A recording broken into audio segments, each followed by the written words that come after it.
শনিবারের আফটারনুনের পরে, ঠিক আছে, শনিবার আমরা যদি আফটারনুন থেকে ধরি, কোনো রকম মেজর ইনসিডেন্ট আমরা কিন্তু জঙ্গিপুরে হয়নি। লাস্ট দুদিন ধরে আপনারা জানেন ডিজিপি ওয়েস্ট বেঙ্গল সহ DGP SCRB, ADG STF, ADG CIF এবং অন্য সিনিয়র অফিসার্সরা ক্যাম্প করছেন জঙ্গিপুরে।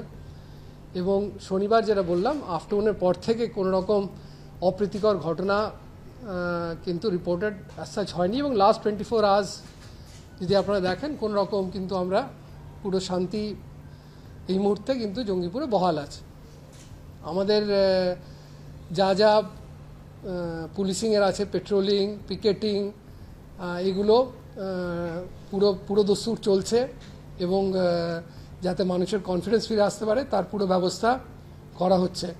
ইতিমধ্যেই কিছু কিছু দোকানপাট খুলতে আরম্ভ করেছে এবং উই আর ভেরি কনফিডেন্ট যে নর্মালসি খুব তাড়াতাড়ি, টোটাল নর্মালসি যেটা বলি, যেখানে life coming back totally to normal, সেটা খুব শীঘ্রই আমরা করতে পারবো। ইতিমধ্যে যারা কিছু লোক যারা নিজেদের গ্রাম ছেড়ে অন্যত্র চলে গিয়েছিলেন, তাদের মধ্যে কাল রাত্রেই 19 জনের মতো ফিরে এসছেন এবং আজকে আরও সেই প্রসেসটা বাড়বে। এবং with the district administration of Malda and Murshidabad প্রচণ্ড ট্যান্ডেমে এবং পুলিশ অর্গানাইজেশন ট্যান্ডেমে আমরা কাজ করছি, যাতে যত শীঘ্রই যারা ঘর ছাড়া আছেন তাদের ইমিডিয়েটলি আমরা ফিরে আনতে পারি এবং তারা নিজেদের জায়গায় অবস্থান। That process has started since yesterday এবং আজকে আমরা খুব হোপফুল আছি যে প্রসেসটা আরও আমরা এসকেলেট করতে পারবো।